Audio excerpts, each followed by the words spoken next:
Good evening. The opinions and statements voiced by our guests do not necessarily reflect the opinions of this network. Enjoy the shows.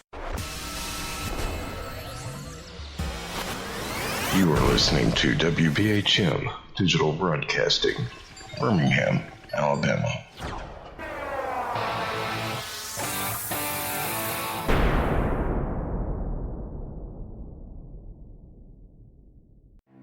Headline edition, July 8, 1947. The Army Air Forces has announced that a flying disc has been found and is now in the possession of the Army. Army officers say the missile, found sometime last week, has been inspected at Roswell, New Mexico, and sent to Wright Field, Ohio, for further inspection.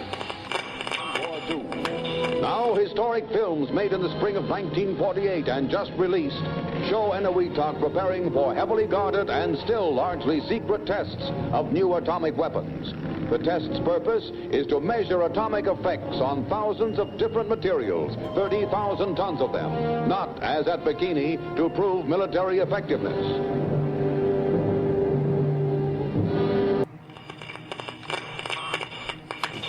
San Francisco police say that 9 persons have been arrested in a narcotics raid on the headquarters of the Grateful Dead, a widely popular singing group. 2 members of the group, Rod McKernan and Robert Weir, and their business manager, Danny Rifkin, have been booked on suspicion of possessing narcotics. 3, 2, 1, 0. All engine running.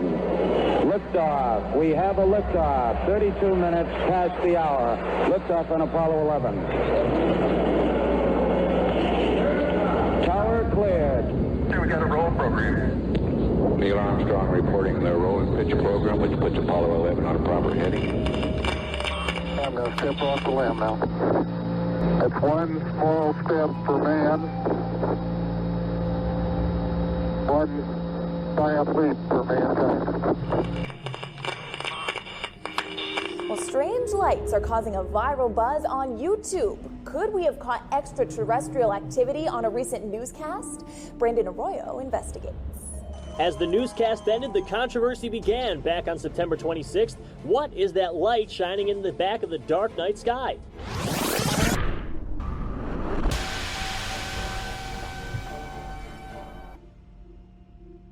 With coverage reaching all the way back to 1948, for over 70 years, Fate magazine has brought you reports of the strange and unknown, all of them true.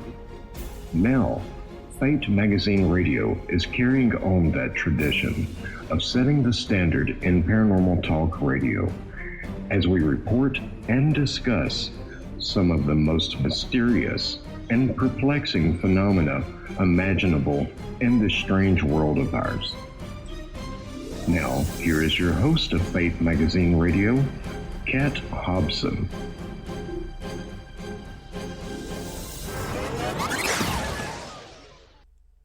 Good evening. Welcome to WBHM Digital Broadcasting out of Birmingham, Alabama. You are listening to Fate Magazine Radio, the online voice of Fate Magazine, in publication since 1948. And I am Kat Hobson, your host. I am so glad that you are here.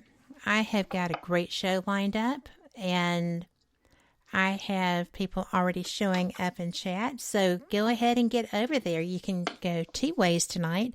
You can go through fatemag.com or WBHM-DB.com. Both have the link, which is the show's image. You click that and boom, you are in our landing page to go ahead and get into chat as well as listen live. So go check that. If you're already listening, you're already there. So go ahead and sign into chat. And because you're going to have some questions for this gentleman.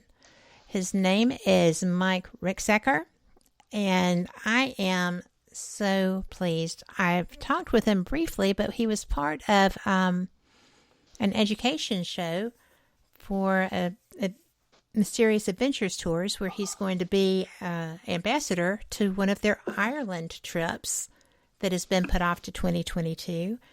But Mike is an author. He is a publisher. I love this. He is a ghostorian, and we're going to talk about that. He is a paranormal investigator. He has been on several shows. He's featured on Travel Channel's The Alaska Triangle, Animal Planet's The Haunted, Bio Channel's My Ghost Story, Fox 5 News in Washington, and he has written some really great books. I am going to tell you that you can get his information at hauntedroadsingularmedia.com and MikeRicksecker.com. He is a great guy, and I am thrilled to have him join us tonight. Hi, Mike. Hi, Kat. Thanks for having me tonight. I really appreciate it. Well, I appreciate it because, I got to talk to you briefly during the Mysterious Adventures Tour show, and that was not nearly enough time to touch even half of what you do. You have, and I'm going to apologize because I was calling the Alaska Triangle Haunted Alaska. So my apologies to you, my apologies to the producers and the creators, and I'll never be allowed back on the Travel Channel now. Yeah. But that's okay. Maybe they won't hold it against me forever. I don't think they will, no. Yeah. But you've actually done several shows. You've done My Ghost Story on Bio, and you've done The Haunted, Animal Planet. And I was curious about the Animal Planet show. Yeah, the Haunted on Animal Planet, that was a really interesting show. I thought that they had done a great job of producing that. It only lasted like 3 seasons. And the show that I was on was if I recall correctly, it was the season premiere for season 2. But in any case, their theme for that, because it was on Animal Planet, was how animals interacted with these entities at these different haunted locations. And our particular episode had to do with a red-eyed entity that the adult daughter, Taliesin, was seeing in her closet. And it was terrorizing her. It was terrorizing the cat. The house had been haunted, or at least the family had been experiencing hauntings there for about 20 years, and nobody was talking about it. Each person would experience something, and they just didn't say anything to each other because, that whole connotation back then of, if I say something, you're going to think I'm crazy. And finally, the activity had just, amped up so much that the girl Taliesin had finally said something, and that's where we came into it to check things out. Of course, being a TV show and only having about 42 minutes to tell the story, they make it seem like we came out, we investigated one time, deemed the thing, evil and nefarious, and so we called out Carl Johnson to to rid them of the spirit. Which good person.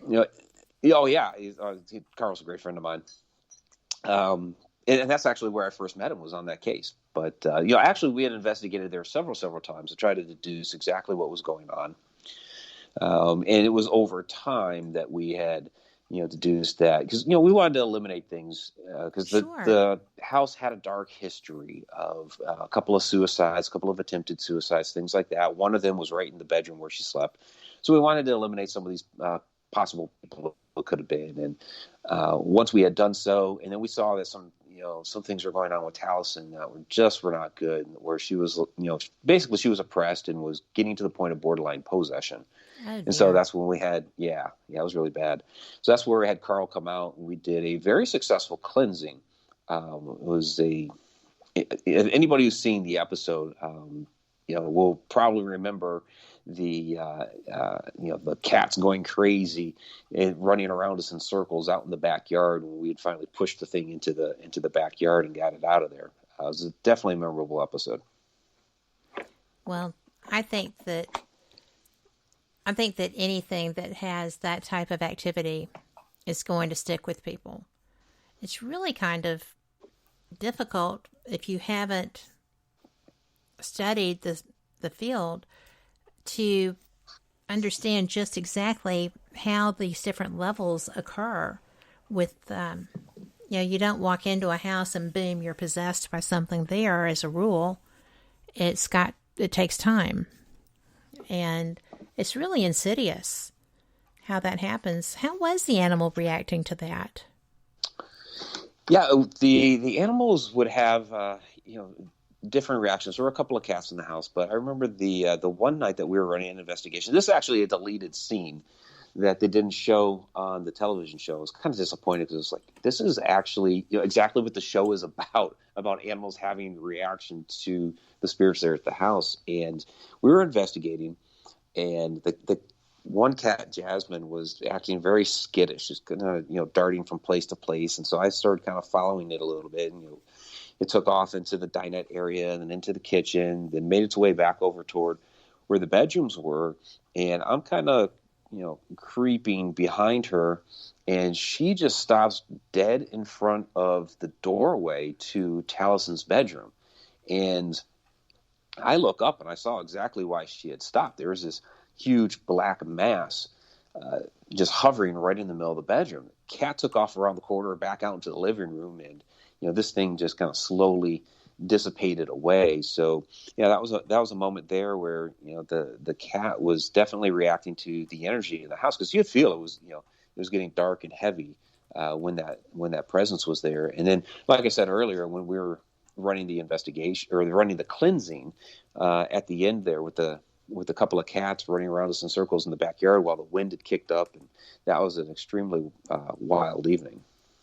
It sounds like it. Wow. You don't really expect, as a rule, you don't really expect things of that nature, and yet they're out there. And you have to always be aware. I have been with investigators who took things very lightly or appeared to, and I'm always like, no. Every time you come and do this, it's serious. So have you had other experiences with animals reacting like that, or reacting, period? I think we all have kind of witnessed that to some degree, whether, it's an animal, staring at something at the wall that's unseen and is just, kind of sitting there for long periods of time. You're like, what you looking at there? Right. I think we've all kind of seen that. As far as, on cases, I mean, that's the most significant one. That's the one I talk about all the time. I don't recall a specific moment offhand. I mean, I've seen, I know we're talking about shadow entities, but I've seen, shadow cats at cemeteries and things like that. Yes.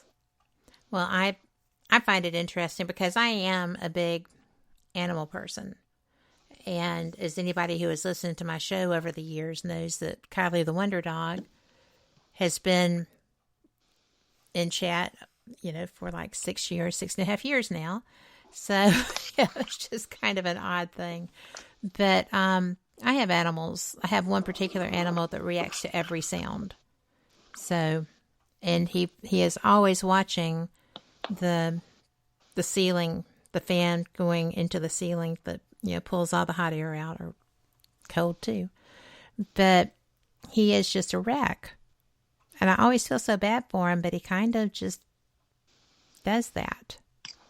So now, something I am really excited about, and I didn't realize what this was until earlier this week. And your Connected Universe is going to be like an online classroom. Yeah, absolutely. ConnectedUniversePortal.com. Basically, it's a two-part website. One is, like you said, that's the classroom side. And then the other side is a membership site, which has access. And that part is open right now. It has access to all kinds of articles. We have a monthly Q&A that we do out there. All the Beyond the Shadows live stream shows. The audio podcast is available everywhere, but the live stream is available there. And for those that are familiar with my Beyond the Shadows shows, those are pretty much like a class in and of themselves. There's sneak peek videos into projects that are going on. A lot of that is a Shadow Dimension right now. Behind the scenes videos. I have a Mike's Morning Mug vlog that's out there. So I have a lot of stuff on the membership site. And then, like you said, there's the courses that are out there. Those are in development right now. I've been, I've been buried in the Shadow Dimension post-production right now. So, but we're going to be having courses on shadow entities, interdimensional beings, time travel, kind of the inner workings of the universe. So we'll get into, quantum mechanics and things like that. We'll get into, personal resonance and a lot of different topics out there.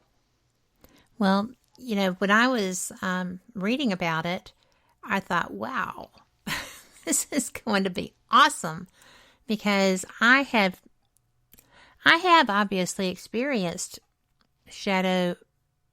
Well, one was a shadow blob, but it was a reactive one. And I've seen shadow children, and I've just seen all kinds of stuff that was obviously not a living entity there with me. And I thought, especially the children, were something that took me aback. I wasn't anticipating that, and I don't know why. So as you go through your docuseries and you're doing these investigations, are you going to explain a bit as you go through here? Because I know that you're going to have Carl and Keith Johnson, and Johnny Enoch, and Mark Anthony, who I absolutely enjoy, and Mary Marshall. You've got just fantastic people, Annie and Sam Baltrusis. I cannot say his name. Can you pronounce that for me? Yes, Baltrusis. Baltrusis. I just say it too fast. And then Coyote Chris, too. I mean, you've got so much talent working with you on this. Yeah, in a later addition to that, Alexandra Holzer is also appearing in this. Yeah. So, yeah, you're right. We have a lot of fantastic people that are partaking in the Shadow Dimension docuseries. I'm really excited to get that out there.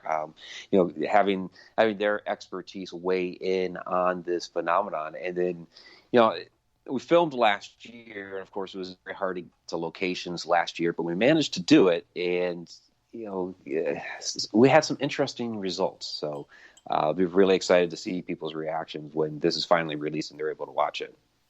Well, I'm ready. I am sitting on go. Just because, when I was going into this expecting one thing, and it was like nothing that I had heard discussed. The first one it looked like an ink blot. It looked like, I do not know if Stephen King included this short story as a movie, but in his book of short stories that included The Mist, there were a group of kids swimming at a lake, and there was a shadow that was in the water, and it would take them. So, I thought that was just so interesting. And then when I saw, when I had my experience, and I got it on film, it's actually a pretty fantastic video, but it was unanticipated, and but I was very calm and collected because I was using it for, I knew I was filming, I was getting evidence, I wasn't going to panic because it wasn't coming at me and going to hurt me. It was trying to hide is what it was trying to do. Yeah. And, like I said, it looked trapped, and then on the video you can see it kind of morphing and going down and going under the door before the end of the hallway. And it was just like, holy wow, that just happened. So I cannot wait to see what y'all find and to hear some of the explanations, or where you're looking for the true nature of these entities. I think that's going to be interesting. How often do you experience those on average? I mean, I know you've been investigating for 20 years. How often do you see these? I mean, it's kind of hard to say what regular. I can't even speak now. Regularity that would be. I mean, I've seen many. Going all the way back to when I was a child. I saw my very first shadow figure when I was about 8 years old. Saw one again when I was 13, and then when I started investigating, it's just kind of, really sporadic. I can't say that. Every 3 months I'll see one. The last one that I saw was, it's almost 2 years ago now, in which we were running an investigation at Mineral Springs Hotel and saw the shadow smoke morph into the apparition of a little girl. And wow, that's the last 2 episodes of the Shadow Dimension right there is at Mineral Springs. And we're trying to recreate that, and we're looking into the reasons why that area would be ripe for this type of activity. And that was the moment there where I knew for sure that some of these shadow beings are just human spirits that can't fully manifest as an apparition, because that one I saw morph from a shadow into an apparition. So some of these are just human spirits, but some of them are other things as well. They could be, I think kind of a quote unquote true shadow person is an interdimensional being, but I think some are also ETs, extraterrestrials. I think some are possibly time travelers, and we're just seeing them come off as a shadow. Even astral projectors, I think sometimes are actually able to be seen a little bit as a shadow in somebody's bedroom. I would agree with that. And that actually blows my mind, because I was doing an investigation and there was an aspect to it that made me a little tense. And one of my friends says, well, I'll just astral with you and help you. And I'm like, no, one thing at a time, but thanks. And because I hadn't experienced someone astral projecting to me, right? That just seemed so odd in my head. But the fact that she could do it was pretty impressive, but it was not something that I was very comfy with. I have a couple of questions out of chat, but first we have to take a quick break, and we will be right back. Y'all come back too.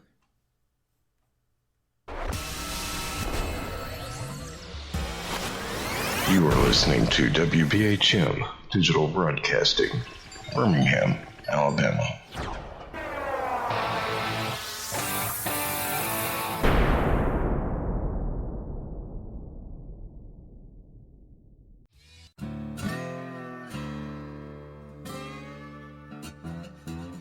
Oh, come on. I'm Southern, but... Nope. That'll do. Hello. I am Kat Hobson, host of Paranormal Experience here on WBHM Digital Broadcasting out of Birmingham, Alabama. I enjoy having guests from all areas of the paranormal, from ghosts to ufology to cryptids and beyond. You'll find some of the best researchers in their fields bringing you some great information. Join me on Wednesday nights from 8 to 10 p. Eastern here on WBHM Digital Broadcasting.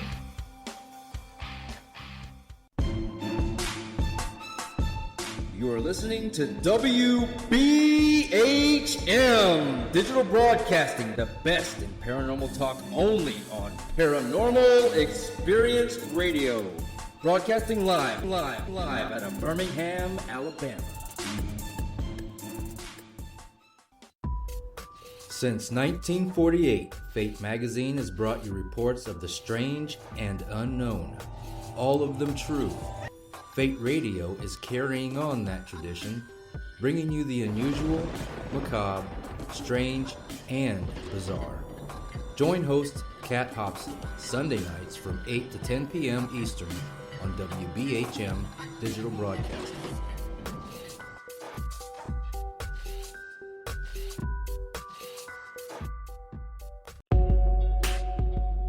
listening to WBHM Digital Broadcasting, the best in paranormal talk, only on Paranormal Experience Radio, broadcasting live out of Birmingham, Alabama.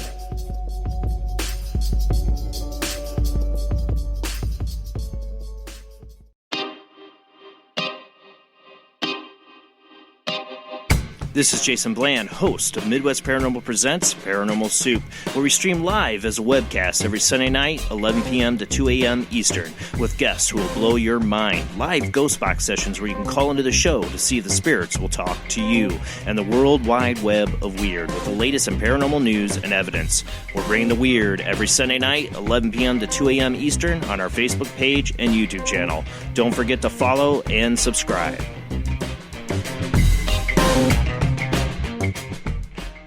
Thank you for listening to WBHM Digital Broadcasting out of Birmingham, Alabama. The time is 23 minutes after the hour. Welcome back to Fate Mag Radio. I'm so glad you're here, and I know you are too, because my guest is awesome tonight, and I'm already learning things. We are with Mike Ricksecker of Haunted Road Media, and you need to check that site out. You will find so much good information. And his website too, MikeRicksecker.com. Information that will give you overload for a few minutes until you say, man, I can take my time with this. I don't have to Zoom. So it's fun. And I've had such a good time learning about you there, Mike. Thanks, Kat. Appreciate you checking out the site. Well, it's both of them are great sites. I love that you have your authors listed, and I know almost all of them. It's so cool. But I love it. You are doing such a good service for the paranormal community and for the people that are working with you. But I told you that we had several questions, so I'm going to go back to those. Let's see. Denise wants to know what the membership fee is going to be for the Connected Universe. Yeah, great question. So there's a 30-day free trial to start things off, and then it is $9.99 a month after that. Well, that's not bad. No, not bad at all. It's pretty affordable. It's better than, we used to do the Patreon thing, and that was like a whole tiered system, and that was anywhere from like $3 up to $25, and it just depending on which tier it was. Some people were getting, some pieces of information or some special videos, and it was just kind of a mess to deal with. And so I was just like, let's forget that. And, my girlfriend, Nicole, she and I kind of sat down and were looking at, okay, what do we do for a different type of membership site? She was talking about, because she does online courses and things like that, putting a lot of the material that I do into these online courses, because I'm basically teaching anyway. And so that's kind of where the whole thing was born out of. So it's like, let's do away with the Patreon thing, do the membership site along with the online courses, and make it essentially $10 a month. Wow. And I can just totally ditch my my Netflix, and boom, that's covered. I'm good with that. There you go. I don't watch it anyway. So I don't know why. But it'll be good to pay for this. So I appreciate that. Let's see. She had another question as well, and this is going to be about your Haunted Road Media Paracon. Are you going to be having that? Not this year. Okay. So that's a question I've been getting a lot, is if we're going to be doing the Paracon this year. And yeah, it definitely did not work out last year. And as far as rescheduling, we usually do it in June. But I'm going to basically I'm not even going to be around in June at all. Right. So very beginning of the month, from the 6th to the 12th, we're going to be in Laughlin, Nevada, because I'm speaking at the UFO conference there. And then from the middle of the month on into July, I'm going to be in Egypt. So that kind of... that is so neat. Yeah, it's going to be fantastic. Shout of Mention season 2, part of it will be filmed there in Egypt, so that's going to be fantastic.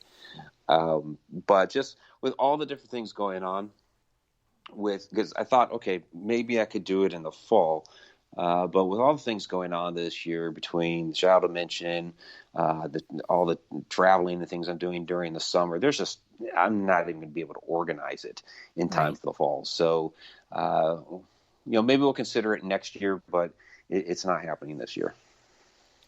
Well, I can't let this go by. What are you going to be doing in Egypt? You know that was coming. We're doing a lot in Egypt. Oh, yeah. I mean, it's two-week exploratory tour. We're hitting a lot of the big sites. Of course, the Giza pyramids, the Sphinx. I mean, we're going to be there at the pyramids for the summer solstice. We actually have special access to be in the Great Pyramid for the solstice. So that's going to be amazing. But we'll be doing, we'll be doing really all the big sites. So, like Saqqara, we'll be traveling the Nile River. We'll be going to Heliopolis, Luxor, all the great stuff. So it's going to be an amazing tour. Well, that's neat. Are you going with a group or are you just going? Yeah, so this is with a group. This is the name of the tour is Return of the Kepler Cycle. So I'm going there with, we mentioned him earlier, Johnny Enoch, because he's part of the Shadow Dimension series. So it's Johnny Enoch, Mohammed Ibrahim, Jay Widener. We're going to have some special like Zoom calls and meetings with like Jordan Maxwell and several others. So it's going to be, coming out of COVID. This is like it's really kind of like the tour to jump on, because Egypt right now is supposed to be like one of the safest places to travel to at the moment. So to be able to have anything like that going on right now is amazing. That is so cool. I have friends who are very into Egypt. And they do tours, and it's just so neat to listen, because I will never get my husband there. So that's just not his color Kool-Aid. He does not like leaving the U.S. And I'm like, are you kidding? We would have so much fun. But no, alas. We still haven't seen all the things in America yet. So.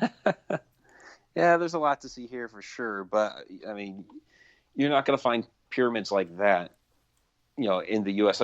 Basically, the largest pyramid north of Mesoamerica is, Cahokia Mound. So if you've been there, which I have, it's like, okay, let's get on to the bigger pyramids. So this will be a first for me. It's so exciting. Oh, absolutely. Absolutely. Are you looking at a film or a show based there? Well, like I said, we're going to be, I will be filming for Shadow Dimension Season 2. Jay Widener is also going to be doing some documentary filming while we're out there. So there's like a mishmash of different projects that we'll all be doing while we're out there. Well, that'll be fun, though, because you're going to have a professional team as well as good friends, and you'll all be working together and helping each other. So it'll be a good time. Yeah, absolutely. And from my understanding, there's still a few spots available if people want to jump on that. It's returnofthekeplercycle.com, or you go to, beautyegypttours.com for that. Okay. Well, I did not write that down because my pen is way right there. But I will go back and listen to get that. So, well, you're going to be traveling quite a bit. I will be, yeah. It's kind of a relief, because last year we were so cooped up. I think I'm used to being on the road a bit, and I did last fall, out to Rhode Island and then back to Illinois to do the filming for Shadow Dimension. But I'm used to, a couple times a month doing something. So this will be it's a lot of traveling. So at some point it's going to be like, okay, this is going to be a bit much, but certainly the first couple of trips are going to be, a welcome relief to get out there and do something. Well, absolutely. And, I love traveling. I love getting to see people, and especially new people, meeting new people. And it's a lot of fun when it's somebody that, you have seen or read the work of, and you're getting to learn about it firsthand. and pick their brains on that topic too. So that makes it fun. But I keep thinking that maybe it will get too much. But with this, enforced break that we've had, I think that I'm ready to go again. I am just chomping at the bit. Yeah, absolutely. And especially, with a lot of things that I do with my research, it's better to get there, at the locations and actually, feel the place and then talk to the people there and all that. There's only so much that you can learn through books or a website or what have you. Exactly. You need to get out to these locations. Well, I totally agree with you, because like with the pyramids, until you're standing there, you don't really get those dimensions, I don't imagine. And when you're going in, I mean, I've seen videos that Robert Von Daniken took when he was allowed to go in, years ago. Well, I guess he could go anytime he wants to, but, some of those rooms were so small. There was no way they could enter them. They had to put like little robocars with cameras, taped to them back in the day in and, lift them back out. It's just amazing. And you're going to get to experience all of that. And it's going to be so cool from a first-hand perspective. So much different. Oh yeah, I like I said, I'm absolutely looking forward to it and getting into some of these locations that some of them are going to be special access. Mm-hmm. Some of them, are locations in which they're slowly releasing information that we actually won't even be able to talk about for a couple of years for whatever wow. they're. Yeah, it's one of those crazy between politics and science and all that we got to hold off on releasing information to the public, and I'm just like, just let everybody have the information. Why do we have to wait? But I guess that's the way those things work. Well, sometimes that's the price you have to pay to be able to have that access. Yeah. Because for whatever reason, there are people that are not doing it, looking at things like you would be, just to be able to see it and experience it and share it. Some people have nefarious purposes, I guess, and it's just better to be prepared. Yeah, I told Johnny, just let me know what I am and am not allowed to write about, because I'm going to write about it. Yep. That's a given. That's kind of what you do. Exactly. So I would like, before we have to take this next break, we've got a little bit of time. I would like if you would tell people about being a ghostorian. Sure. Because it's such a great term.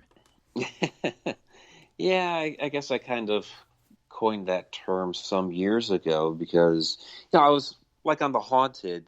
They put me up there as a historian, and it's like, well, I actually don't have a degree in history. I have a degree in simulation programming, and having worked in the library industry for several years, I was in the IT department.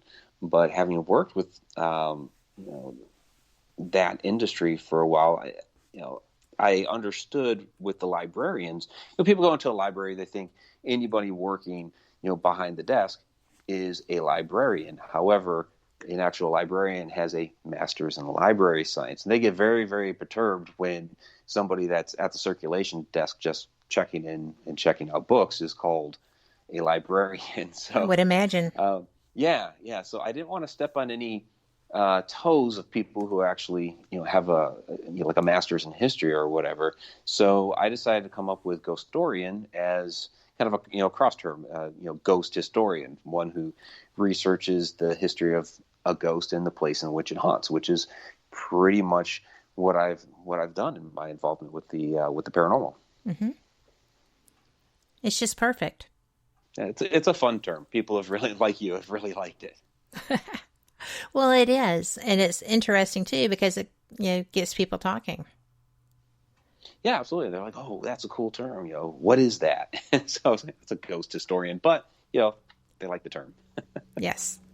Well, we have a question from Sherry who would like to know, what was the craziest entity that you've ever run into on an investigation? Oh, wow, that's an interesting question. The craziest,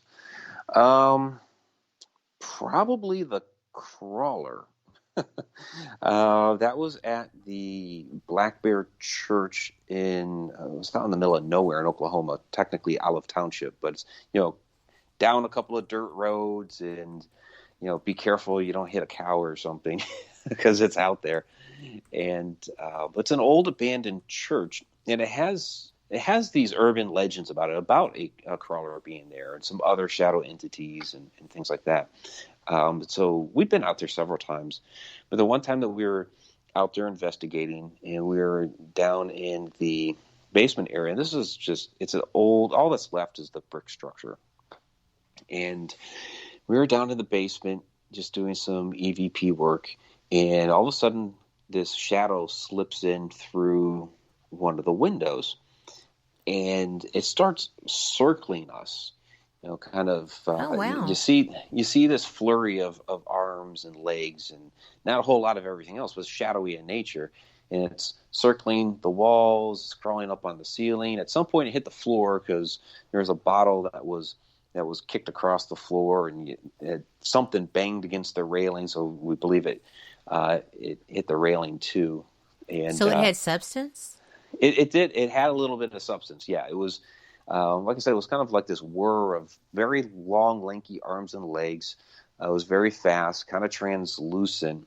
And the medium that was with us at the time suggested that we start singing some hymns and saying some prayers and things like that to kind of lighten the atmosphere and send this thing on its way, which we did, and it was successful because it ended up slipping out one of the windows again. But that was certainly a very bizarre experience. Without a doubt.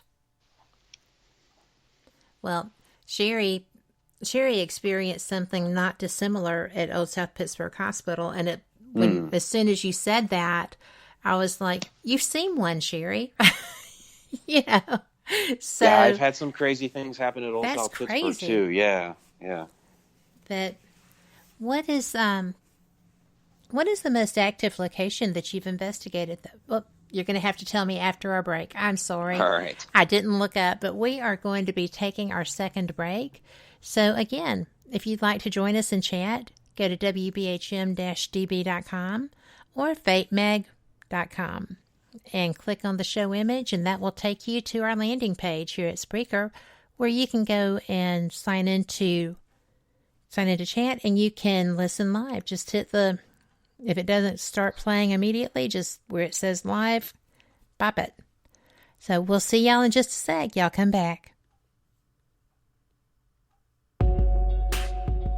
You're listening to WBHM Digital Broadcasting, the best in paranormal talk, only on Paranormal Experience Radio, broadcasting live out of Birmingham, Alabama.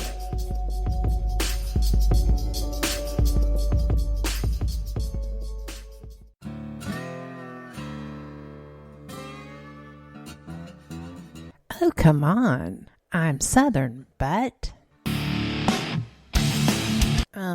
Nope. That'll do. Hello. I am Kat Hobson, host of Paranormal Experience here on WBHM Digital Broadcasting out of Birmingham, Alabama. I enjoy having guests from all areas of the paranormal, from ghosts to ufology to cryptids and beyond. You'll find some of the best researchers in their fields bringing you some great information. Join me on Wednesday nights from 8 to 10 p. Eastern here on WBHM Digital Broadcasting. Since 1948, Fate magazine has brought you reports of the strange and unknown, all of them true. Fate Radio is carrying on that tradition, bringing you the unusual, macabre, strange, and bizarre. Join host Kat Hobson Sunday nights from 8 to 10 p.m. Eastern on WBHM Digital Broadcasting.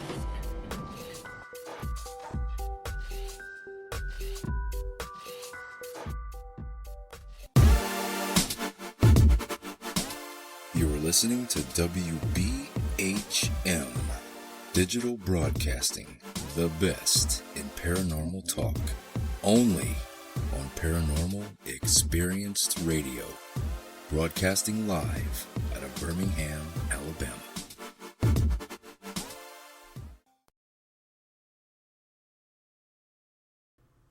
Welcome back to Fate Mag Radio, the online voice of Fate Magazine, and I'm so glad that you're here because I have Mike Ricksecker joining us tonight.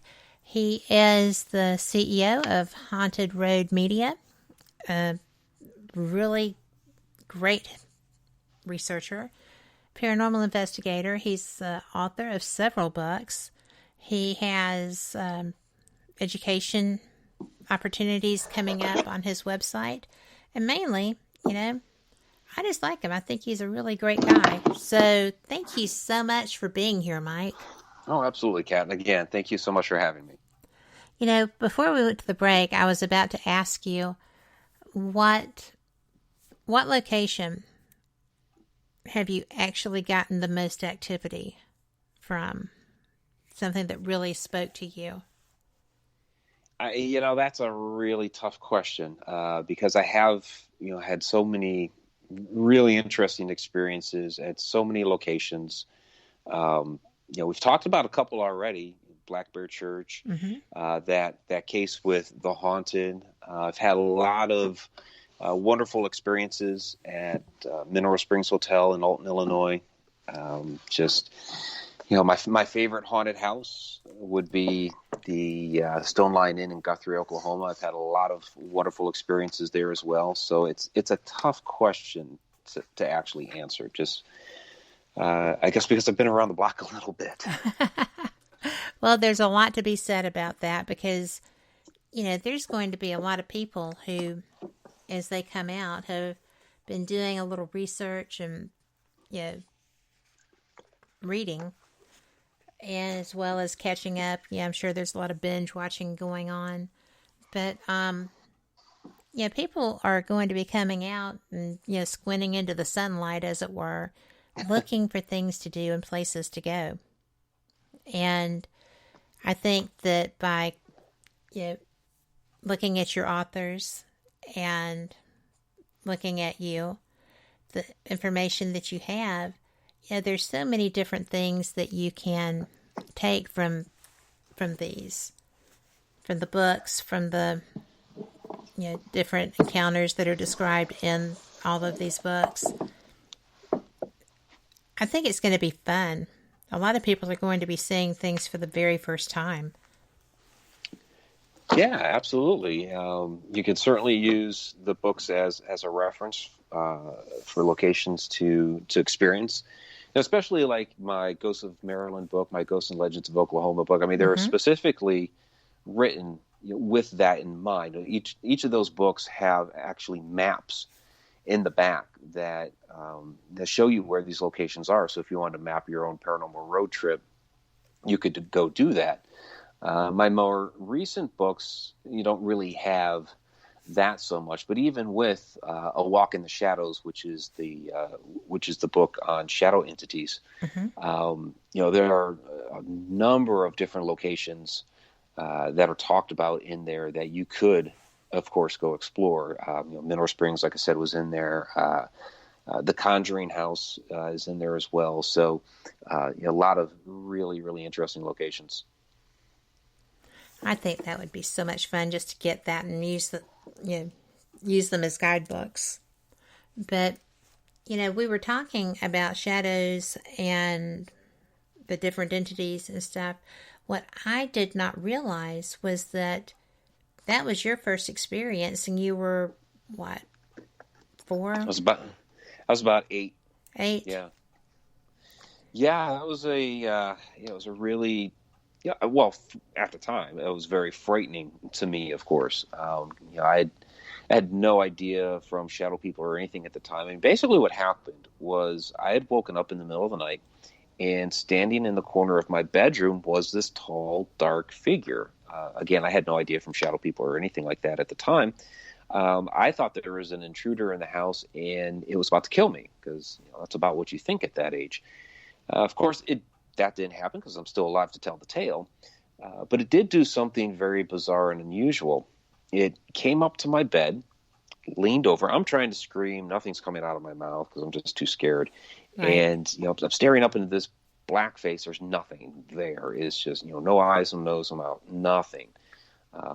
And it actually grabbed me by the wrists, crossed my arms across my body, and then it ran off down the hall, and of all places into a closet. Oh, my gosh. Yeah, really bizarre. By then, I had found my voice, found my legs, ran off to my parents' bedroom screaming about what had happened. They consoled me, tried to calm me down, tried to tell me that I just had a bad dream, but I had been awake for this entire thing, so I know it was not a dream. And that was, that was my first significant paranormal experience. That's pretty intense. It was very intense. I mean, if you're going to go big, right? Holy wow. Right. And as a kid, that had to be horrifying.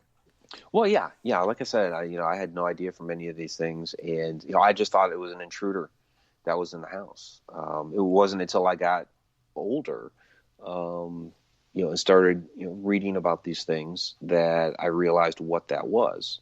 I'd had another experience with a shadow entity when I was 13, but certainly not as terrifying. In fact, it wasn't terrifying at all. We were moving into a new house in Ohio. We had just moved from Massachusetts, which is where I'd had that first experience. And as I'm unpacking boxes and putting things away, I kept seeing something standing in the doorway to my bedroom. And so I would turn and look, and it would take off and just, either run down the hall or whatever. And this happened several times. I'd be putting something away or unpacking a box, and I'd see it standing there, and I'd turn, look, and it would take off. So this happened for a couple days. I ended up asking my mother about it, and apparently she thought I was a little bit more mature at that time. And she admitted that she had seen the same thing. But she wasn't alarmed by it. She was really rather nonchalant about the whole thing, which was great because it was, it was very disarming. It was affirming what I had seen, and because she wasn't alarmed, I wasn't either. So I got playful with the thing, and I started calling him Tom, as in like peeping Tom. And so I'd see, this guy standing in the door. It was, kind of the shape of a guy, of a man, and it was translucent, and it was very fast. So I'd turn and say, "Hey, Tom," and he'd take off down the hall. And that went on for about 3 or 4 months, and then the activity subsided, and I never saw him again. Wow. Wonder where he went. Yeah, I just, I chalked it up to, somebody that was there in the house was interested in, who we were, since we were, the new owners, deemed that we were okay, and he just went about his business. That's just interesting. But they do take a proprietorial interest in homes where they lived or, venues where they worked. It's really interesting that you take that with you to the next dimension or the next plane of existence. I really wouldn't have thought that would be something to do because, my idea is I'm going to go see stuff. Yeah. I don't know going how much around. I would stick around. Yeah, I don't know how much I would stick around my old home. I mean, maybe come back and visit on occasion. Right. But yeah, I'm going to go visit different parts of the world that I haven't seen yet. Yes. I mean, if you are not locked into a corporal experience, then you can do a lot of stuff, is my understanding. And I'm all about that. Absolutely. So I am not sure what that is. But I think that one of the things that I like the most about what I know about you is your sense of adventure. I mean, no is not something that you say a whole lot, is it? When somebody has an idea for a great project. That's true, and I probably say yes way too much. I'll get far too in over my head with too many projects. But yeah, I definitely like to go out and have several adventures. That's pretty much my take on life. Life is an adventure. Let's enjoy it while we're here. See what's out there, experience what's there. Try to learn some things, and with what we learn, pass that on to the next generation. Because we're only here for a short period of time, and there are things within this world, within this universe, that we're either just discovering new or have been forgotten to time, and we're rediscovering. And we need to take those things and pass them on to the next generation so they're not forgotten again. And so, yeah, I try to do as much of that as possible.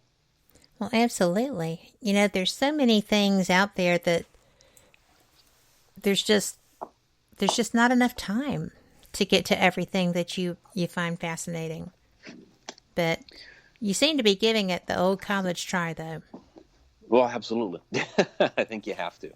Well, you do have to, because it's just one of those things that opportunity knocks, and you don't want to have regrets later.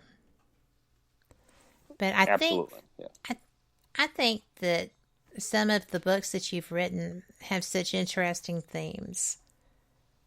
You've got, I was looking at one the other day, and I'm not quite through with a book I'm using for research, and I've got to get it back. But the System of the Dead,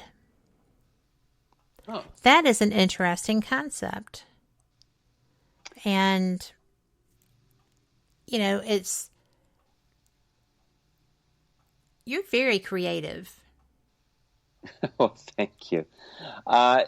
So that's actually my second mystery novel. The first one was Deadly Airs, and it's really where I got my start. My first published book was Deadly Airs, the mystery novel, and System of the Dead was the follow-up after I'd already had a couple of the ghost books out.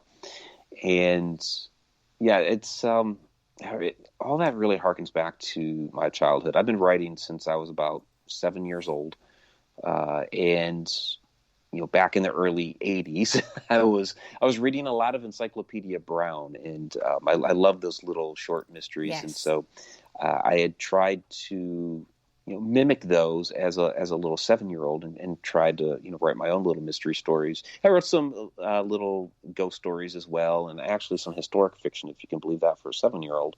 Pretty cool. Yeah. So over the years, I stuck with that kind of creative writing, and my detective character for those novels, Chase Michael DeBarlow, I actually developed him in high school and carried that on into these couple of fiction books. And so those are a lot of fun to me. System of the Dead is based on a number of things that I did in my IT career. And so that's kind of the concept there, is that this software developer was on the verge of releasing this state-of-the-art operating system that was basically like, one operating system to rule them all. It would interface with everything. It didn't matter what other platform you were using. It had an algorithm that could interface with everything. And on the verge of this release, he suddenly discovered, strung up in his front yard from a tree, and it's made to look like a suicide, which of course right off. This is not an ordinary suicide. So that was a lot of fun to write. Well, I just think that it's neat because you can see that you have such a joy in your writing. And, that's just one of the cool things about you, in my opinion. I think that it doesn't seem stale or staid. You just seem to be really enthusiastic about everything that you're doing. How cool is that? I definitely try to have fun with it. And I try to, in even my nonfiction writing, I try to incorporate some of that that creative writing with from my fiction into the nonfiction. So, those that are familiar with my work will notice, sometimes I'll get, maybe a little prosy or something like that in my writing, or I'll have like a, very vivid description of something. And that's, my creative fiction writing coming out to kind of enhance and it's not fiction what I'm writing in the nonfiction book, but it's just used to, describe it a little better, give some flavor, I guess, for lack of a better term. I apologize. I have all kinds of noise happening here. I don't hear it. So, my apologies. I don't know what exactly was happening there. But, it seems to be fixed. But, was I the only... Did you not hear it? I didn't hear it, no. Okay, well, that's encouraging. I was just actually expecting somebody to come walking through. It was just very odd. So, every so often, we have those things. So, I am still learning this production stuff, and while I truly am getting to where I enjoy it, it's just surprising sometimes. So, we actually are at the top of the hour, and nobody in chat heard it either. I don't know what that was. So, it's what happens sometimes when you're talking to a paranormal investigator. So, stuff happens. With that said, we are going to take our top of the hour break. This is a fantastic time to kind of, just stretch your legs. Fill up your wine glass, your beer stein, your teacup, coffee mug. Do a few cartwheels, as my friend Brian D. Parsons likes to say. And come back and join us afterwards. We will be back. And I always say, maybe we'll get a little good news, right? We'll see.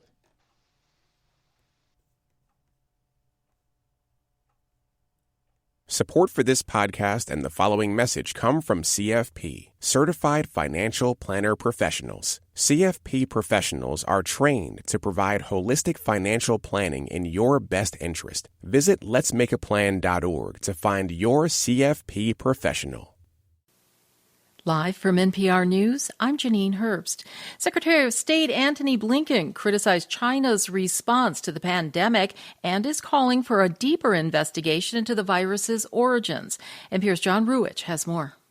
Speaking on Meet the Press on Sunday, Blinken said China's initial response to the emergence of COVID-19 was lacking. I think China knows that in the early stages of COVID, it didn't do what it needed to do, which was to, in real time, give access to international experts, in real time to share information, in real time to provide real transparency. Blinken said one outcome was that the virus got out of hand faster and with much more egregious results than it might otherwise have. He said we need to get to the bottom of the virus's origin and called for a stronger global health security system with greater transparency and information sharing, with China playing a part. John Ruich, NPR News. India has recorded its biggest daily jump in new coronavirus cases, more than 150,000. Shushmita Pathak reports from Mumbai, where authorities are mulling a stricter lockdown. In Mumbai and its surrounding state of Maharashtra, you're only allowed out for food, medicine, or essential work on weekends. Midweek, the rules are more relaxed, but restaurants and schools are still closed. About a third of all new cases in India are in Maharashtra. Hospitals are running out of beds, and some vaccine centers have shut due to a shortage. The virus is surging in other Indian states too. The capital, New Delhi, has recorded its biggest single-day spike and has banned public gatherings. While local curfews are in place in several cities, the Indian government is trying to avoid a nationwide lockdown like last spring because it triggered an economic recession. For NPR News, I'm Sushmita Pathak in Mumbai. President Biden is applauding today's agreement between two South Korean companies that manufacture batteries for electric vehicles. The company settled a 2-year legal battle over trade secrets. NPR's Anthony Kuhn has more. LG Energy Solution, the world's second-largest EV battery manufacturer, accused SK Innovation, the sixth-largest, of stealing its trade secrets. In February, the U.S. International Trade Commission ruled in LG's favor and slapped a 10-year ban on SK imports. The two sides reached a deal hours before the deadline for President Biden to veto the ITC ruling or let the ban take effect. SK agreed to pay LG $1.78 billion in cash and royalties, and both companies will halt all litigation. This will allow SK to complete work on an EV battery plant in Georgia to supply Ford and Volkswagen. LG runs a plant in Michigan. It's building another in Ohio and plans to invest $4.5 billion by 2025 to expand production capacity. Anthony Kuhn, NPR News, Seoul. Hideki Matsuyama made history today, winning the Masters at Augusta National, becoming the first Japanese player to win a major. You're listening to NPR News. Director Chloe Zhao took top honors at the 73rd Annual Directors Guild Awards this weekend for her movie Nomadland. She's the second woman and the first woman of color to earn the honor, which all but solidifies her frontrunner status leading up to the Oscars at the end of the month. Nomadland also won 4 prizes, including Best Picture and Best Director, at the British Academy Film Awards. On the Caribbean island of St. Vincent, ash from a volcanic eruption Friday has left the island and nearby ones covered in ash. Emergency officials describe the landscape as resembling a battle zone. NPR's Amy Held reports the island is bracing for more eruptions. Lightning and rumbling accompanied another explosion overnight. Much of the island, normally a lush green surrounding sandy shores, now blanketed in ash and the smell of sulfur. La Soufrière is in an explosive eruptive phase, meaning the activity is expected to last for days, even weeks, as seismic tremors indicate the approach of magma and gas. It began on Friday when an explosion sent clouds and ash 6 miles into the atmosphere, forcing thousands of residents to flee and causing widespread power and water outages. Rain this weekend spurred the superheated ash to harden into rock. The volcano has been dormant for more than 4 decades. In 1902, an eruption killed more than 1,000 people. Amy Held, NPR News. U.S. Future. You are listening to WBHM Digital Broadcasting. The best in paranormal talk radio.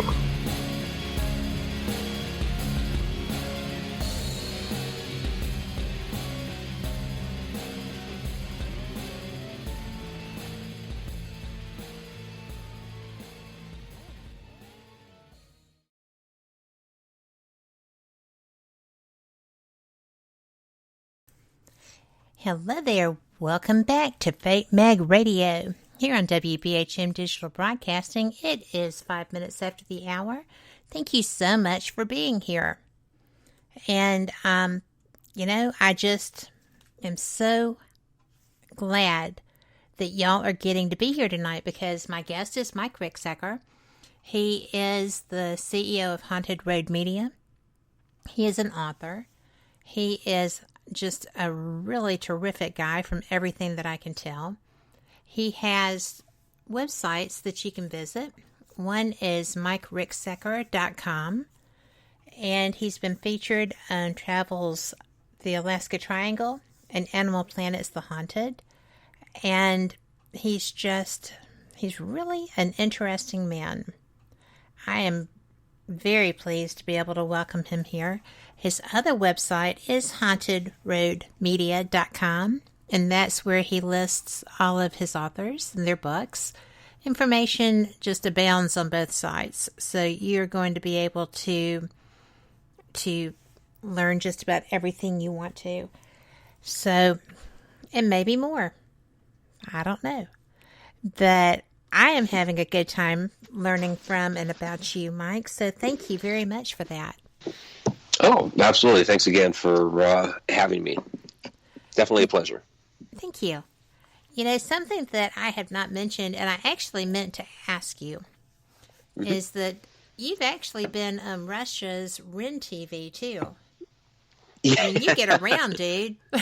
That was pretty interesting, yeah. Well, what was that about? Was that paranormal in nature? It was. So they have a television show out there. In English, we would call it Mysteries of Mankind. I'm not exactly sure what they call it in Russian. But basically, it's all different kinds of unusual things that happen around the world. They're not just paranormal in nature. It could just be like freaks of nature, or crazy things happening, and like world politics. All different kinds of stuff. There's cryptid stuff in there. There's they would cover like world wonders and just a whole lot of different things. But they had me on for several episodes, to talk about paranormal stuff and some different unusual activity around the world. And I don't even know exactly how many shows I ended up on because of the way that they present this show. So it runs twice a day. There's a morning show and then there's a evening primetime show.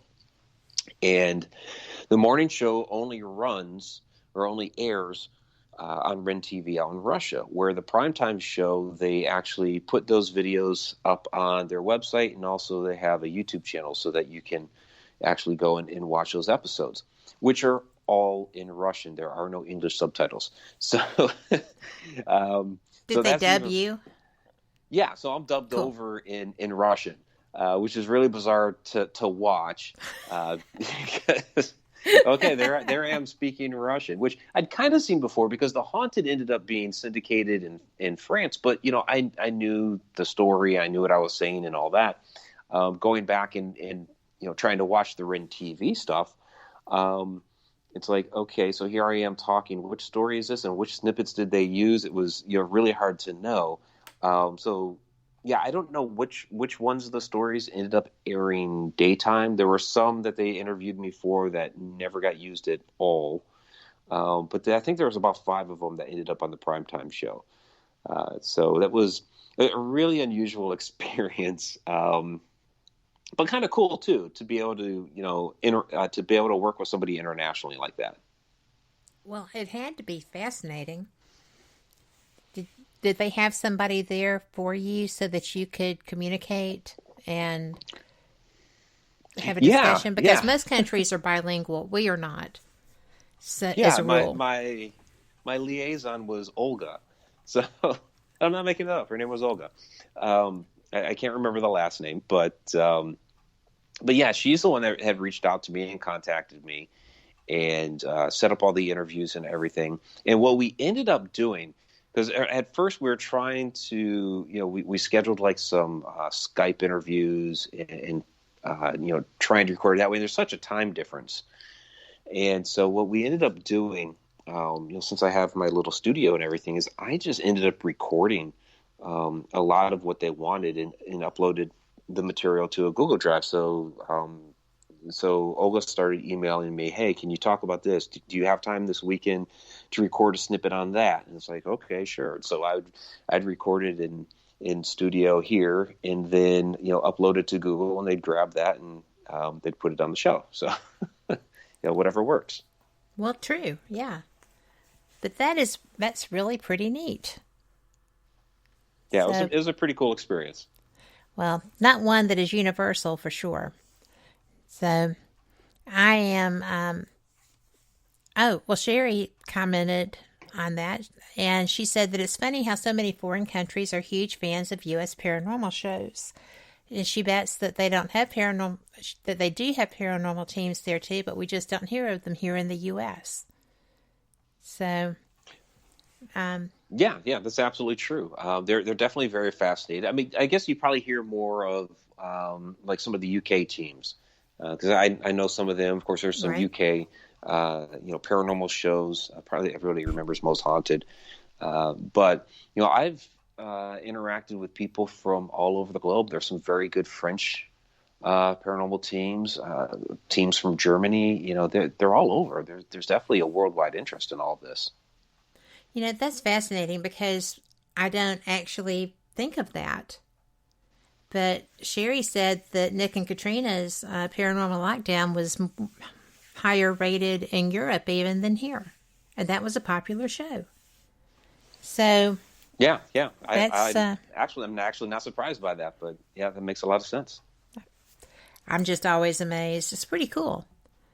So, Well, when I had a question and it just right off my head, but when you actually started looking for things to do, and somebody says, "Hey, come up to the Alaska Triangle and let's do bizarro things." How did that come about? Because that just seems so random. Is that someplace else that you just have a pull toward?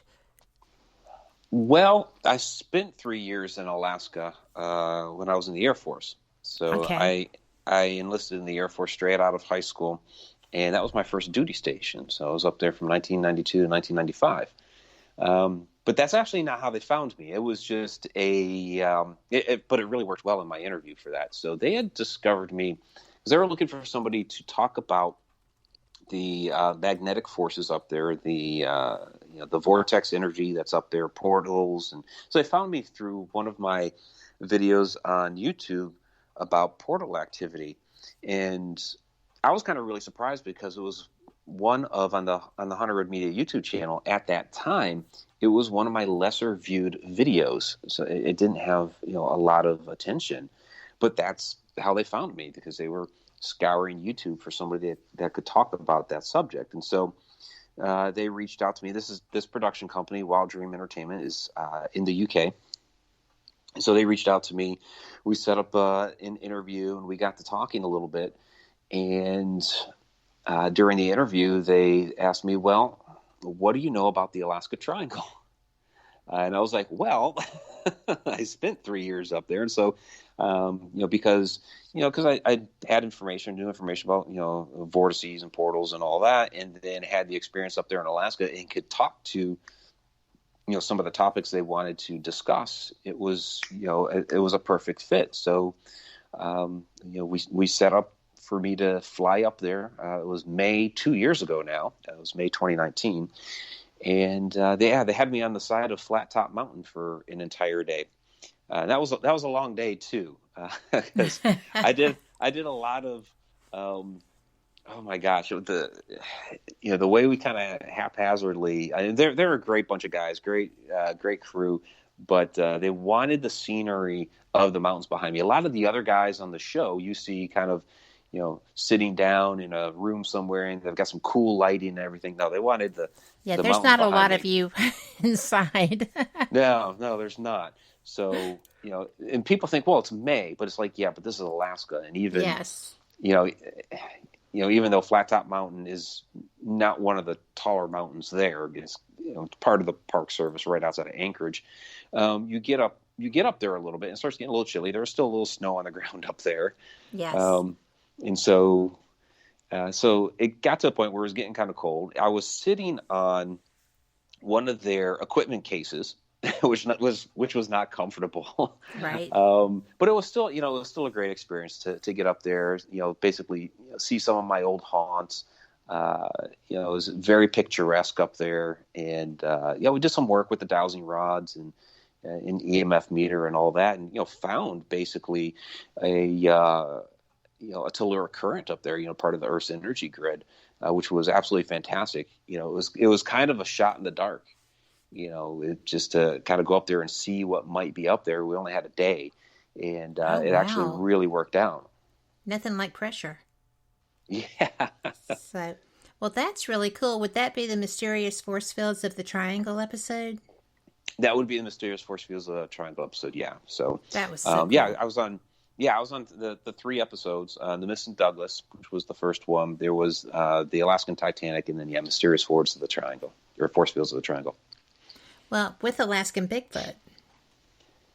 Yeah. The first it's basically like a 2-parter episode.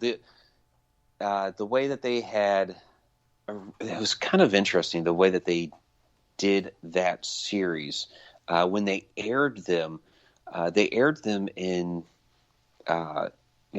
these larger blocks. It was supposed to be 10 1-hour episodes. They originally aired them as 5 2-hour episodes, which they have now split back up into the 10 1-hour episodes.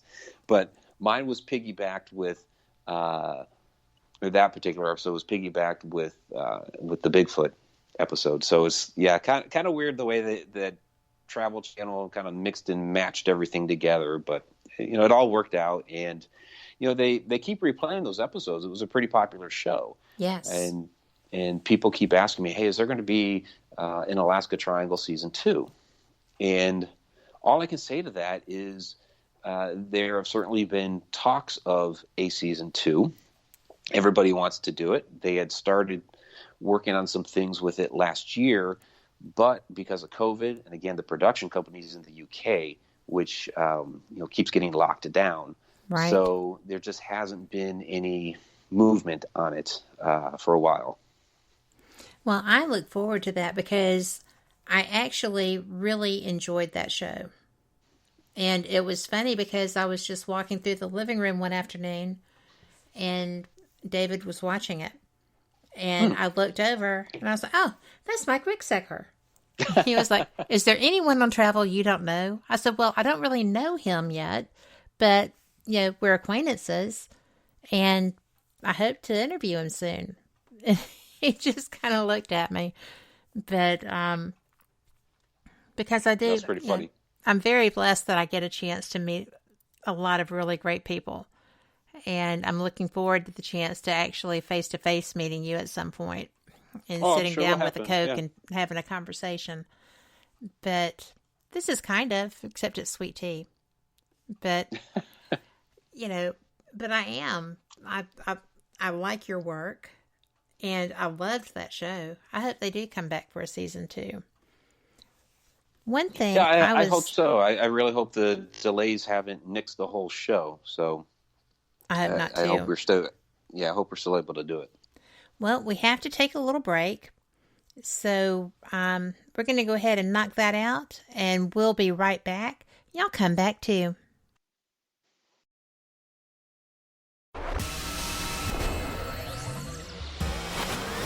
You are listening to WBHM Digital Broadcasting, Birmingham, Alabama.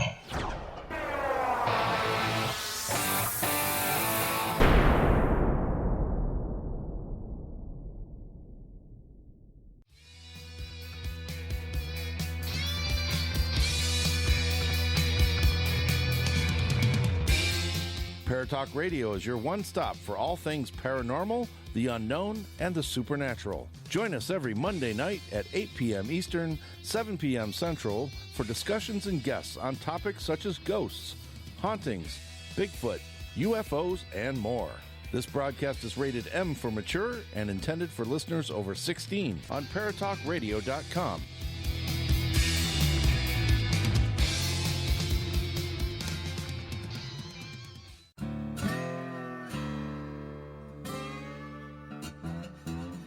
Oh, come on. I'm Southern, but...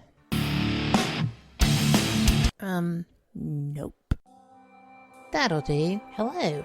I am Kat Hobson, host of Paranormal Experience here on WBHM Digital Broadcasting out of Birmingham, Alabama. I enjoy having guests from all areas of the paranormal, from ghosts to ufology to cryptids and beyond. You'll find some of the best researchers in their fields bringing you some great information. Join me on Wednesday nights from 8 to 10 p. Eastern here on WBHM Digital Broadcasting.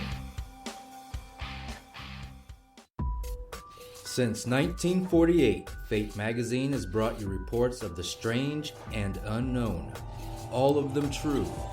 Fate Radio is carrying on that tradition, bringing you the unusual, macabre, strange, and bizarre.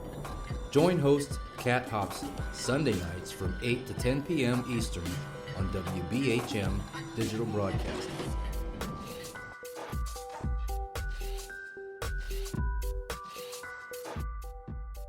Thank you for listening to WBHM Digital Broadcasting out of Birmingham, Alabama.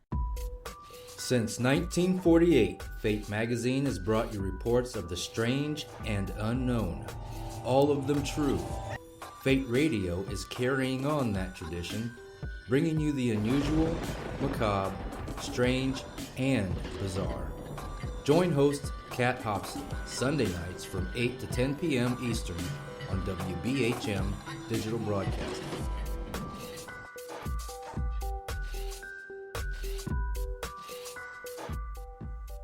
The time is 23 minutes after the hour.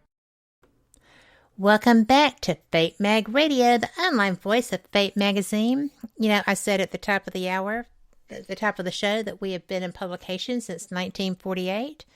It's true. And it is all things strange and unusual. And I am so proud to be affiliated with that magazine. I have the best boss on the planet.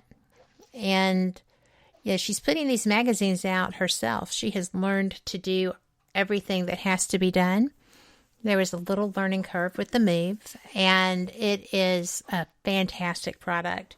We have an episode with mermaids, an edition with stories about mermaids. We have an recent edition with stories about tattoos and all kinds of things. And you would not believe the number of people that I asked to come on the show, only to find out that they've written for Fate. So it was really, really awesome. I love finding that out about my guests. So, Mike, I am so glad that you are here. I am having the best time with you. Oh, yeah, definitely enjoying it. I would say I have not yet written for Fate, but, I'm due for sure. But that, it's amazing. Like you said, it's been around since 1948. You take that into context, that's just a year after Roswell. Yes. Which might be coincidental and might not. Yeah, probably not too coincidental. Probably not. But, I really love that, Lyle Blackburn comes on and he's like, I love Fate. I've written for, David Weatherly, always writing for Fate. Mm-hmm. Nick Redfern. Everybody that shows up, they're like, oh, well, I knew about Nick. So, because I'd read some of his articles in there. But I didn't know about Lyle. And there were so many. I had ufology guest on, Cheryl Costa. Mm-hmm. And she had submitted an article, didn't know it had been published. And I mentioned something to Phyllis about it, and she was like, oh, yeah, I published that. And give me her snail mail, I'll send it to her. So she sent her two copies of the magazine that had her article in it. It was actually a great story. It was a Rip Van Winkle-esque story. But, it's a special publication. You are due. I guess I'll have to submit something. 1,000 words. Get on that. All right. But, I was, we were talking about things that still needed to be covered, and I like the fact that, I opened up for your latest releases, and there is Lee Brown's book front and center up there, Family Spirit. Mm-hmm. And, there's so many. I've investigated with Lee and her family. And, we were at SLOSS together, and she's just absolutely a lot of fun. But her whole family is just bizarrely gifted. And their energy feels different depending on who you're, touching. And so how do you come across these authors? Do they reach out to you themselves? Do they submit and you review, or? Yeah, that's a good question, because like with Lee, like you mentioned, I mean, I've known her for probably like 10 years now. Right. So I've known her for a long time, and I was back on her show like a year ago, and she had talked about this book that she had in the works.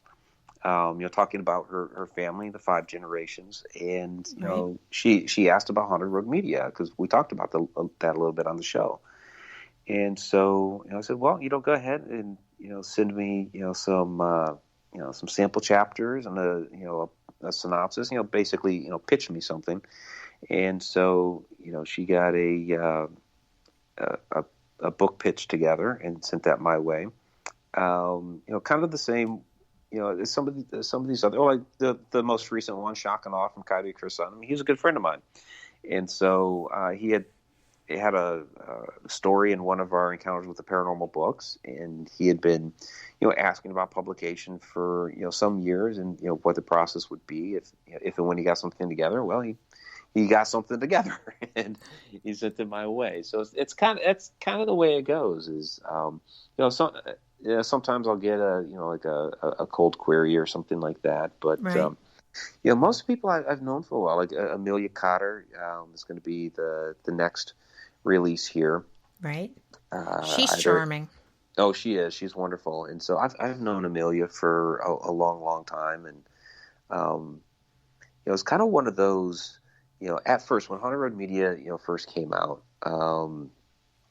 it was one of those things where I'd been through the book publishing process on my own through other publishing companies. And, people would ask me, how do I get published? What's the process? And I would, I'd tell them the process and basically, throw them to the wolves, Right. And, hopefully it worked out for them. And at some point it just kind of clicked. Well, instead of doing that, why don't I go ahead and, because I know how to do it, why don't I just, put them through the process myself? And so my first attempt at, okay, let me just see if I can get something, published on my own first as my own publishing company. So it came up with the first Encounters with the Paranormal book, which is, and all the Encounters with the Paranormal book are the same, where they're it's an anthology of stories from people from all over. They're not just my experiences or, stories from all kinds of people. So I just, put it out there on Facebook. Hey, I'm putting this book together. Who wants to submit a story? Oh, and so I got all these people hitting me up with stories. So it's like, okay. So I put that anthology together. It was a big hit. And so I was like, okay, this is something I can do. And, there were people who had submitted stories like Kat Gash. Yes. She is a wonderful writer, and she has some really interesting stories. So I said, Kat, these are some fantastic stories. Thank you so much. She said, well, I have more of them. And I'm like, you do? She's like, yeah, I have all kinds of stories. I'm like, well, if you have enough stories, you could put your own book together.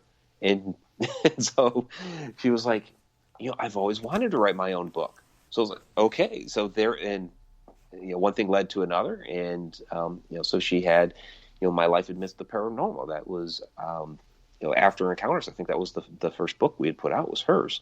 And so that was the way it was with the first few books from Haunted Road Media was, people that had submitted their books or submitted their stories, that I was just like, hey, if you have other stories like that, that'd be great. And then others who had submitted stories started asking me, hey, since you're publishing now, if I sent you some other material, Vanessa Hogel with her Soulscapes book, her first one, right. She was like, hey, I have these drawings and these stories. Is that something you could publish? And I was like, sure, we'll try it. We'll see what happens. And then she ended up publishing a bunch of more books after that. And now she's kind of doing the same thing where she's with Perfect Trust Productions. She's, now becoming her own publisher. So it's kind of, snowballed, That's pretty cool. Over the years. Yeah, it's pretty cool. You kind of see, the trickle down. So it's like, to me, it was wonderful to help these people get published. That, like with Kat, for her, it was a lifelong dream to do it. And, I helped her realize that dream, as well as, with the readers, they're getting these stories from people that, they can relate to. That was something I loved with the Encounter series, was that, even if you didn't relate to my stories and my experiences, surely with all the people that we had in there and all their different experiences that they've had, there's somebody in there you're probably going to relate to. So if you didn't relate to me, there's got to be somebody else in there that, somebody's story that resonated with you, that you're like, hey, I had that same experience. I realize I'm not alone. I'm not crazy. Other people have experienced this too. Right. Well, giving people a voice like that puts you right up there in the, gosh, what a special guy you are. Because it's rare. that people want to take others on the ride, in my opinion, in my experience. But we're all here to help each other. We are. And I love that you feel that and that you live that, because it's all about community and connectivity. And, you know, I think that matters. I think it's really wonderful that you do these things. And, you know, I love, we were talking about Edge of the Rabbit Hole, and it's fun because I was sitting there going through your schedule for the last few shows that you have up, and they're all people that I have a lot of respect for. Most of them I have talked with, and I think that it's interesting how each show, like a show that you do, is not going to be the show that I do, right? And because we all have our different perspectives, we have things that we want to ask and know about. And so it doesn't matter. You know, it's like with on my network, I have 3 paranormal discussion shows. And at first I was like, yeah, these are going to be a lot of similarity. Well, none of them are alike. You know, nobody does it the same way. And, you know, I found it really cool that you had talked with Mark Fiorentino, because he was, I'm not sure what he was expecting when I interviewed him, but I think that I surprised him. You know, we had a great time. And, you know, I also like that you brought Mark Anthony into a different realm when you talked about the gates of hell. You know, yeah, that was a really different episode, and yeah, Mark is he's kind of a semi-regular at this one. Yeah, Mark Anthony. I have him a lot too. I just think the world of him, and yeah, but that was a great show. It was very different, and we kind of when we have him on, it was kind of like, you know, pick a topic and we're going to run with it, because the episode that we had before that, when we had him on back in the fall. We talked about the Bermuda Triangle, and there was one a couple of years ago that we were talking about volcanoes in Hawaii. So it's a lot of different material, but it's all very it's all very different. It's all very fascinating, because a lot of times we get, you know, Mark is a psychic medium, you know, and that you know, he has that unique background of having been a trial lawyer. But yeah, he's a psychic medium, and you know, the first time we had him on the show was kind of, you know, what we do with a lot of psychic mediums that we bring on the show. We talk about, you know, psychic phenomena, psychic ability, stuff like that. And but every time that we've had him back on the show, we've talked about other things. So it's not just talking about psychic abilities with him. So it's very interesting to have him on. Well, he's a multidimensional guy. He is. There's so many facets to him that he's never, ever going to be boring. I mean, it's just impossible. Yeah. So, but I do. I'm a huge fan of your show. Thank you. And it's on Tuesdays, which is my night off, so I get to listen, right? Yeah, Tuesday nights, 9:30 p.m. We go live on the Edge of the Rabbit Hole YouTube channel. We used to run that on the Edge of the Rabbit Hole YouTube channel, and we split it off and made it its own. I do need to update the upcoming guest list on the website, but we have Carl Johnson coming up this Tuesday. We're supposed to be talking about the Shadow Dimension. I expected to have Shadow Dimension out by now. We ran into some issues with distribution since Amazon changed their policies back in February, just as I was about to get everything uploaded. So Shadow Dimension's a little bit delayed. So Carl and I will still talk a little bit about Shadow Dimension, but we're not going to give away all the secrets like, you know, we were supposed to. Well, I'm waiting on that, so I'm really looking forward to that. I love opportunities to advance my knowledge, to kind of step my game up a little bit. So I am just so excited to have that chance to add that to my research areas. So we have a question for you. And I tell you, I've tried to talk this woman into doing her own show, but she just feeds me questions right now, so I'll take it. But Sherry says, what is your favorite location in your state and why? Oh my gosh, that's a tough one because you're talking Ohio. There are a lot of places in Ohio. I've got some place in Ohio you've got to go, but I'll tell you after this. Yeah, because I could talk about Ohio State Reformatory. I could talk about the Bel Air House. I could talk about Helltown. Yeah. The Gore Orphanage area. Old Licking County Jail is fantastic. We've got a lot of the ancient mounds out here. The Great Circle Earthwork, Serpentine Mound. There's a lot of that type of stuff out here. So yeah, it's a fascinating state with a wide array of locations to go visit and explore. It's amazing, the things that are there. Well, Yeah, you're going to have to go to the Old Paulding Jail in Paulding County. Oh, okay, sure. So it's about 17 miles in Ohio coming from Fort Walton. Mm-hmm. Fort I've Wayne. driven past Paulding a number of times. I've gotten a speeding ticket there before, so Oh my gosh. I'm familiar with it. I can imagine. Yeah, they're very serious about that there. And it's not fair because you come around the corner and there's all these windmills. They look like they're in the road. Yeah, there's all the windmills there. You're just coming out of Indiana, Yes. which has a little bit of a higher speed limit. And then, boom, you have to drive a little slower, and then you're not really realizing it, like, oh, okay, now I'm getting pulled over. Well, I didn't know that most places don't let you use a radar detector either. So Indiana was exciting for me. So was Virginia. But because I just, did not pay attention to that somehow. So Pete Havlin says, so what's the story on Helltown? Yeah, Helltown. This is a very interesting location.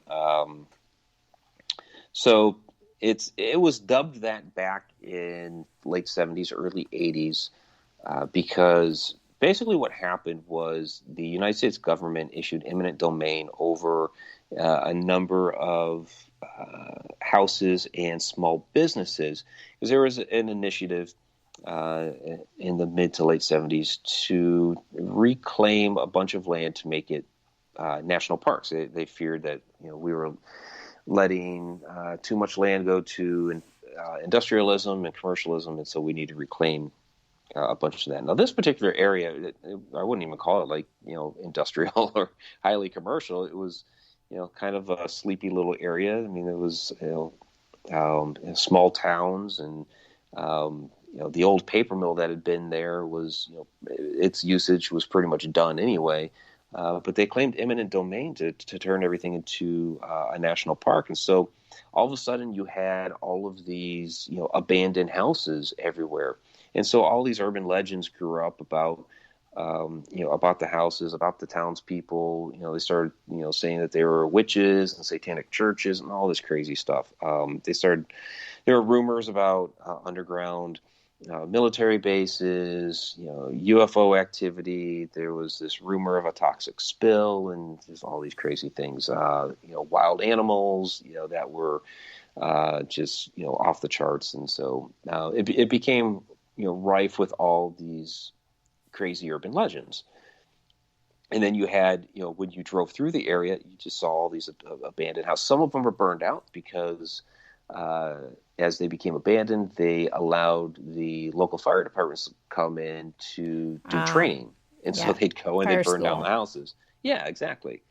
There was an old abandoned school bus out there that, again, a bunch of urban legends about how, supposedly some serial killer stopped the bus and killed all the children. Like I said, all this crazy stuff. And really, what the school bus had been was there was somebody that was remodeling their house for whatever reason, had access to this old school bus, and they set it up in their front yard, and they actually slept in the school bus while they were remodeling their house. And then this edict was issued, and they're like, well, we're kicked out of our house, and of course they're not going to take the school bus with them, so they left it there. But again, all these stories grew up about the school bus. So yeah, you ended up with all these crazy stories, and you go out there now, and they've done a nice job with the park. You can walk down the old towpath and bike down it and all that stuff. Which the towpath was from the old canal that went through the area.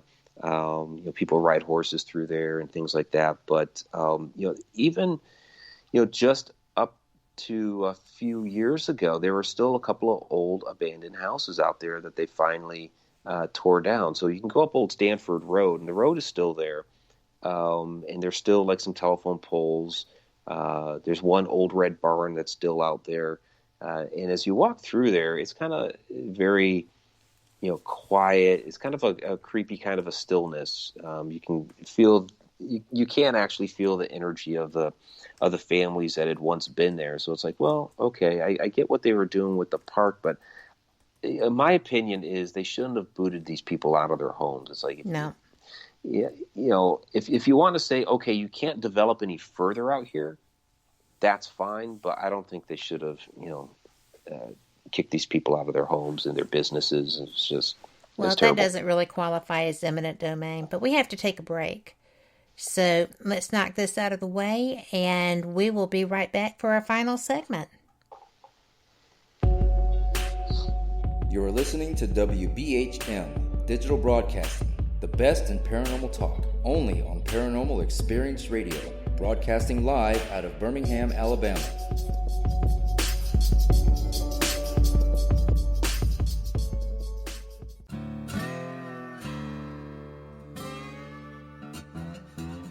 Oh, come on. I'm Southern, but... nope. That'll do. Hello. I am Kat Hobson, host of Paranormal Experience here on WBHM Digital Broadcasting out of Birmingham, Alabama. I enjoy having guests from all areas of the paranormal, from ghosts to ufology to cryptids and beyond. You'll find some of the best researchers in their fields bringing you some great information. Join me on Wednesday nights from 8 to 10 p. Eastern here on WBHM Digital Broadcasting.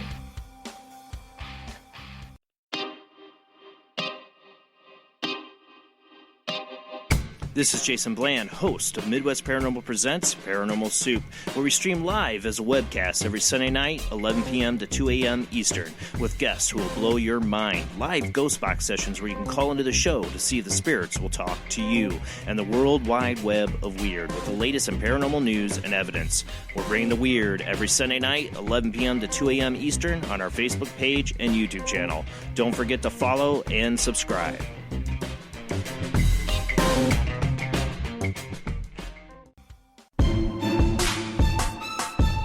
You are listening to WBHM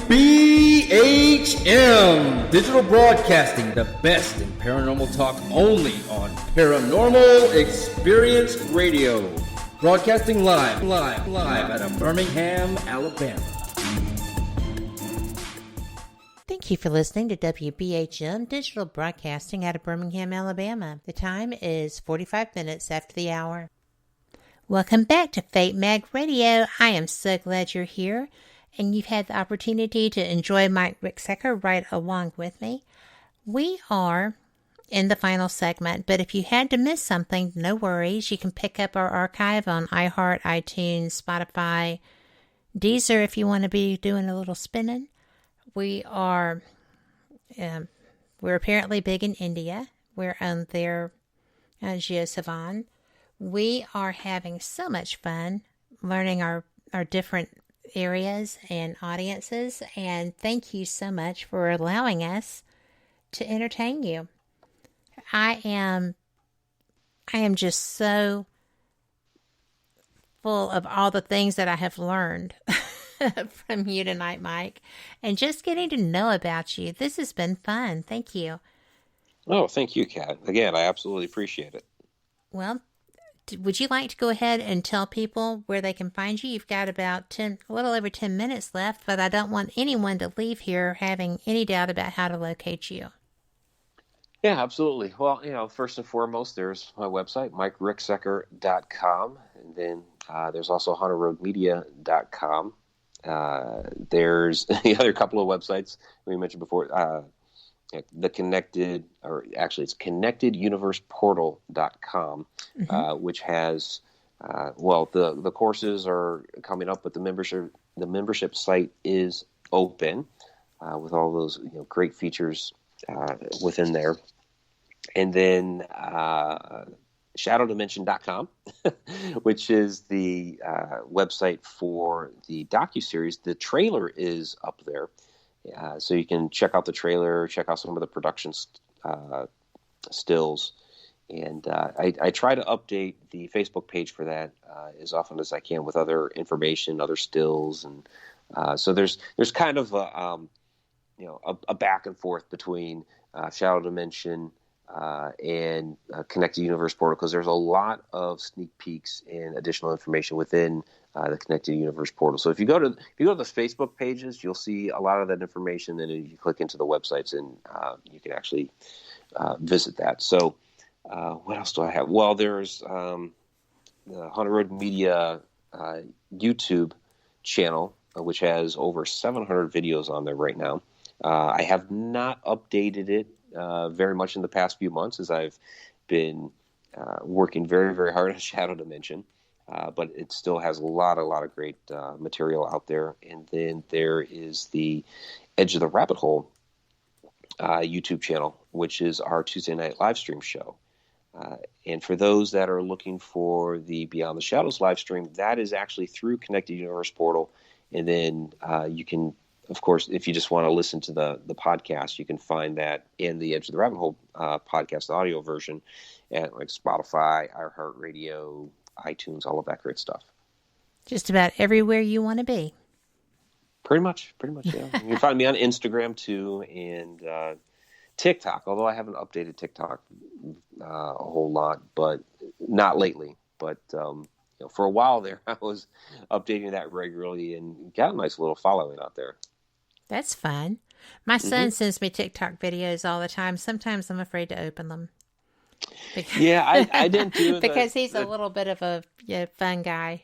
Right. I didn't do the typical goofy stuff that people do on TikTok. I was taking like my ghost stories and putting them up on TikTok and splitting them up into like 1 minute segments. So there would be like 5 parts to a complete story and things like that out there.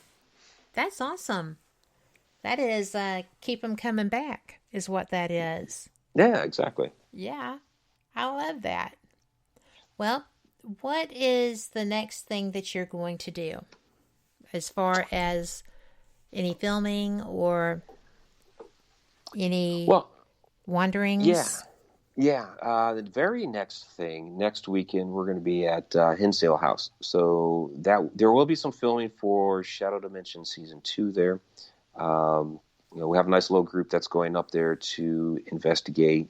And I've been there before. We've had some interesting experiences there that tie directly into our research for Shadow Dimension. So that is immediately coming up. And then really once I have, and we already talked about Egypt and all that, but really once I have that first season out there, I'm really looking forward to get back into my writing. My writing is taking a bit of a hit because I'm just full bore trying to get this out the door. I was in the middle of working on a book on the Alaska Triangle. So I will get back into that and get that book out there, hopefully by the end of the year. Well, I will be looking for it because I am not kidding. I think that was a great show. I love the information. I love the presentation of the information. I would like to see that come back. So would I. No doubt. But I mean, you did a great job with that. Thank you. So, and one thing I have found about travel is, as a rule, their production teams are so professional and so good. I was not sure what to expect that first time, and my experience was really positive. I've never met so many young professionals who were so serious about their work. Yeah, they definitely bring out some good production teams. Like I said, ours was from the UK, and they were a great group of guys to work with. I mean, a lot of them were younger, but Well, yeah, it was fun because a couple of the guys, like I said, from the UK, but a couple of them were Welsh, and they started speaking in the Welsh dialect with each other, and it was like, whoa, this is kind of interesting. Yeah, so they're a lot of fun to work with. I worked with when we did Fright Club, because originally that was supposed to be on Travel, and then they did Discovery Plus, and it ended up in Discovery Plus with Fright Club. That was Painless, who does the Holster Files as well, and they're really good to work with too. Well, I'll tell you, I liked that show. I wasn't sure what to expect, and I got hooked. I think it's fun. I think it's interesting. And I think the concept is really terrific. Yeah, you've got definitely fun. You've got these investigation notes. Go investigate. Yeah, absolutely. See what you're going to get too. So I just like neat ideas. And, well, cool beans. Well, I tell you what, I am just so appreciative of you being here, and we have Guiding Echoes in chat now who said hello, as well as That's Pete Nicole. Hi, Nicole. And I would like to see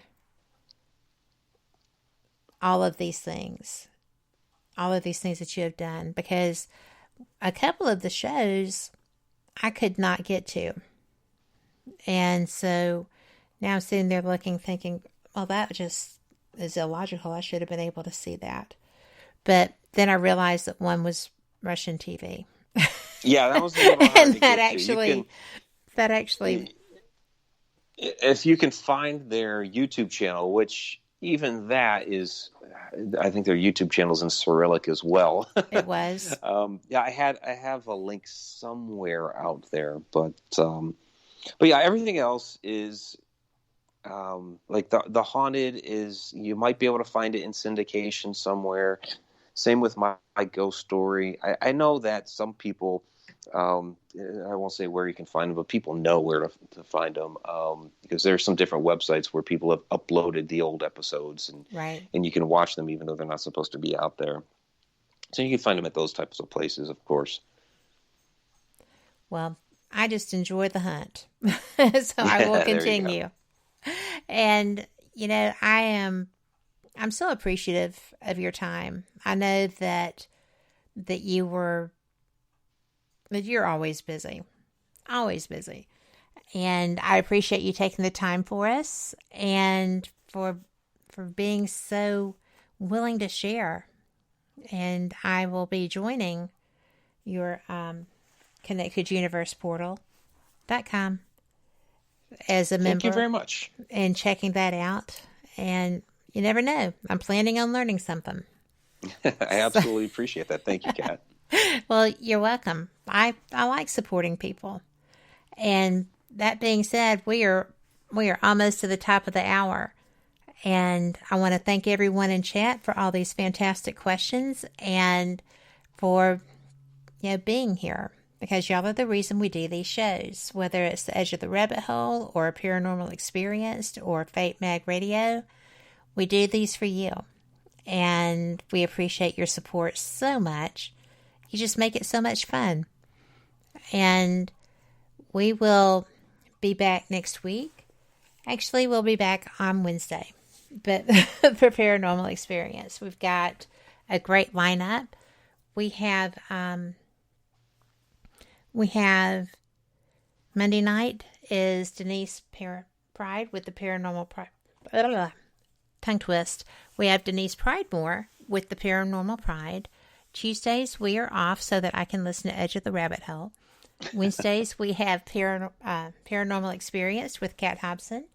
Thursdays is Full Spectrum Radio, and that is with Pete Haviland and Brian Clune and Angie Molave with the Weird World News.